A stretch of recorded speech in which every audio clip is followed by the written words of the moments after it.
తండ్రిని చంపేవాళ్ళు ఉన్నారు ఆస్తుల కోసం. ప్రియులరా, అన్నదమ్ముల్ని మోసం చేసేవాళ్ళు ఉన్నారు పొలాల కోసం. పొలాల్లో నరుక్కునే వాళ్ళు ఉన్నారు.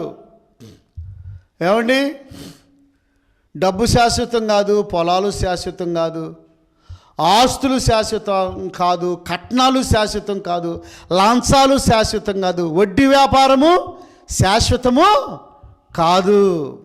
నీతి, న్యాయము, ధర్మము, వాక్యము దేవుడు మనకు శాశ్వతమైన దేవుడు. కనుక మనం ప్రాణం పోయిందనుకోండి, ఆత్మ ఎక్కడికి వెళ్ళాలి?